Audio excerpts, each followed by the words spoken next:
Today we have the second session. Not going to be talking at all today. Just going to kind of time myself and see um, and see how long a session like this takes. Onto the adductor, and I just want to say this because I'm going to do a voiceover of that of this video. The only muscles out of everything that I've done that have not that I still kind of feel slightly fatigued are my delts, front delts, sorry, and my adductor that I felt it just right in here. Pretty much that's kind of fine. Not done adductor in a quite a long while, so that's fair.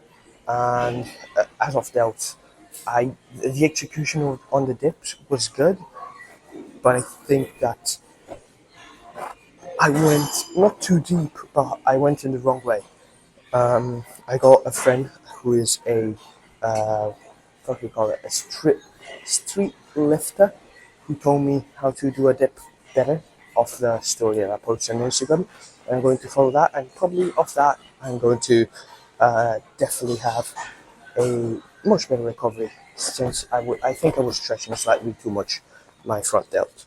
But yeah, finish warming up, and then yeah, I'm just going to show you the top set, the only set, then hamstring curl, and then hack trot, and then leg extension, and then upper body. Yes, now starting with calves before the adductor. We had two sets, one top set, one back off, which I always start with in the lower focus leg days, so lower focus full body days. Top set and a back off, single leg, and just getting there and rinsing everything I could out of the calf, even with some partials and some force reps, because the calves can handle it. They can handle this kind of volume.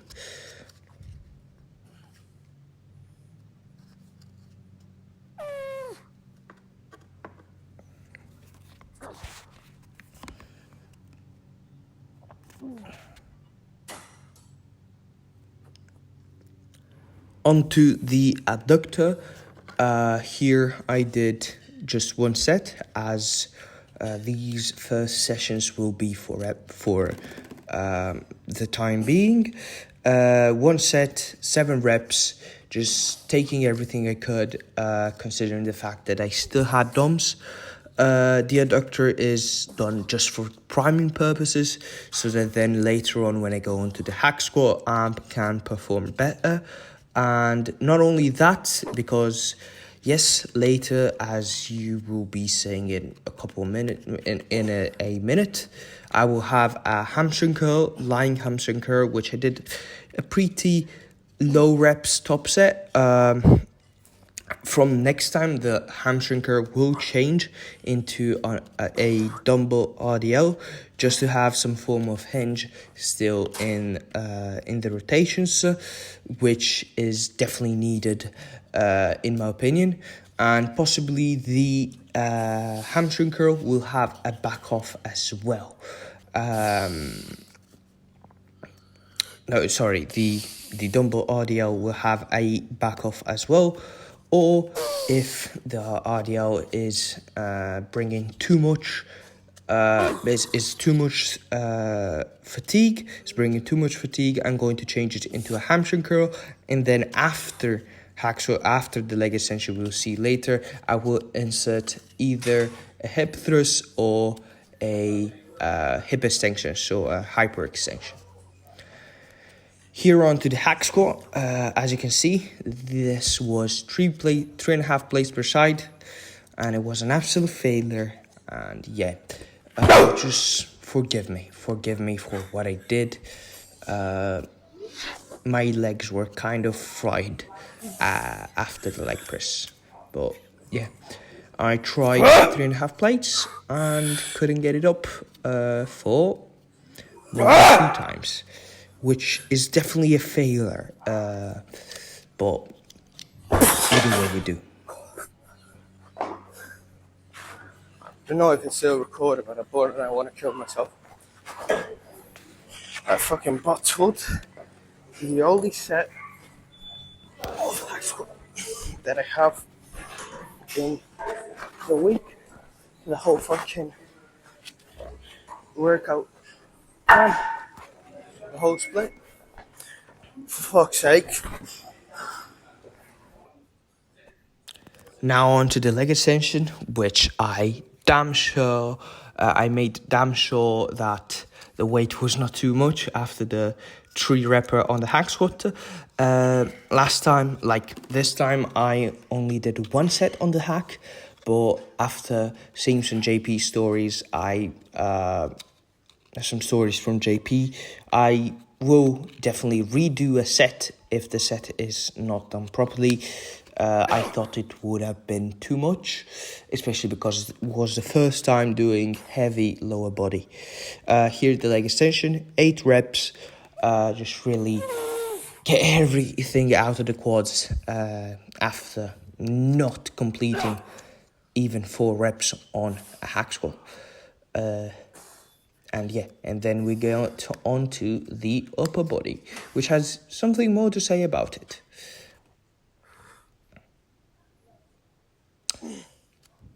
So yeah, whilst the lower body was set up pretty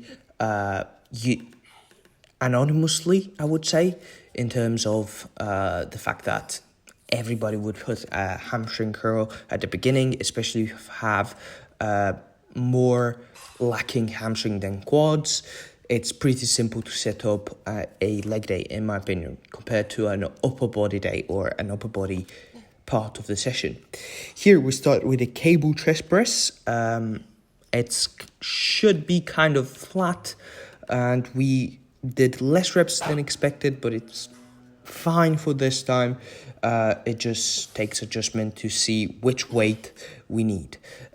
Doing higher reps or lower reps does not really change as long as you're in that 5 to 30, 35 rep range, especially if you're not strong. If you do too many reps, it's not going to be benefiting you at all.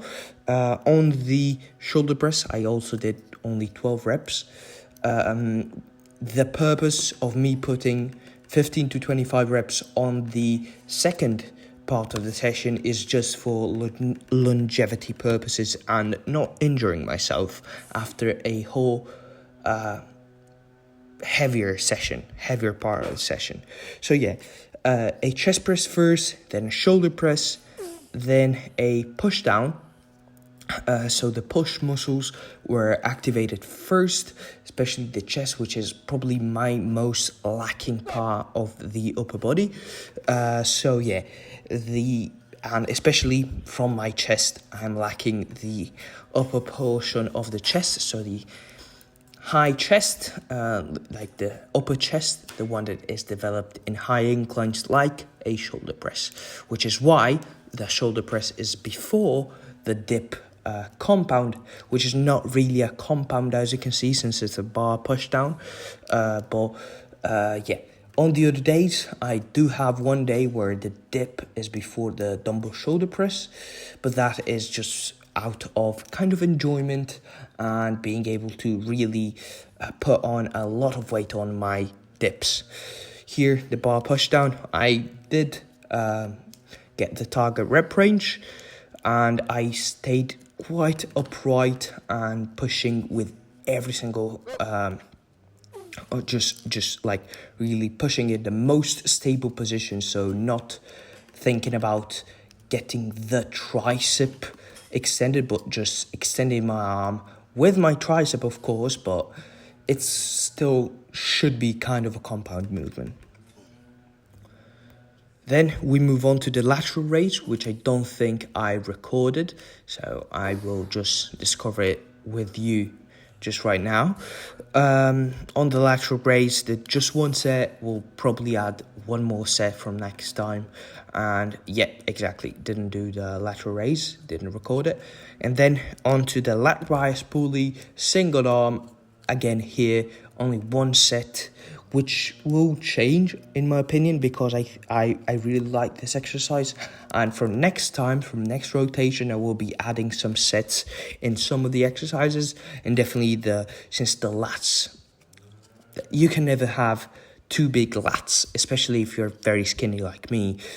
Lats are probably going to be very lacking, especially when you consider the fact that the upper back is much easier to get involved.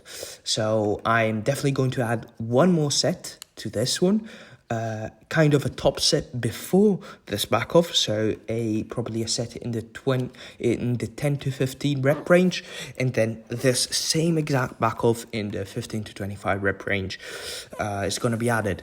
I don't know if I'm adding anything else to this session apart from what I already said for lower body. But probably again, a lateral raise, another set on the pulley, and maybe another set on the cable chest press, and definitely another set of curls, because your biceps also cannot ever be big enough. So that is going to be it for the pulley. I'm going to leave you to me kind of trying to perform. I did many less reps on my second arm, which makes sense. I will pause for longer from next time, and in case I don't, I will still start off with the stronger arm, so that my weaker arm I can force it to keep up. Then we get onto, later on, a little bit of a spoiler, onto an upper back pull down, which I did only one set on, and I will not think I will increase the volume, just not right in the next rotation. 13 reps, again, slightly lower than the aimed rep range, but it's not an issue. On this one, I will definitely have to control it much more and lower the weight quite a lot, so that I'm able to control it again much better, and have a slightly lower eccentric, but more than everything, stay more time in the short. So when I'm fully contracted, stay more time in that position, which will definitely get me a lot of gains, more than just pulling it down without inertia.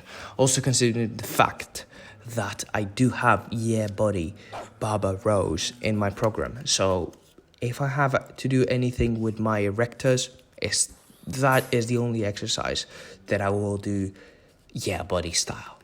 Everything else has to be on point for my upper back, even though my upper back is probably the only muscle group that is okay out of my physique. It's still small, but okay. Here, cable curls with a dual D handle. I just didn't have a big enough bar for my bicep, and it was a straight bar, which I don't really like, and I tried this dual D handle, and it was very, very nice.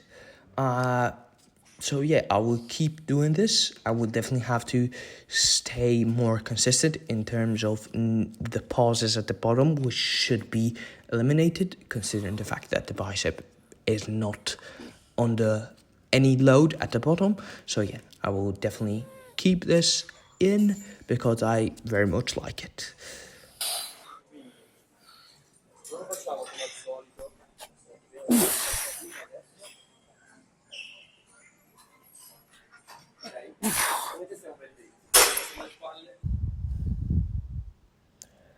So here it's me posing. The session, as you can imagine, is wrapped up.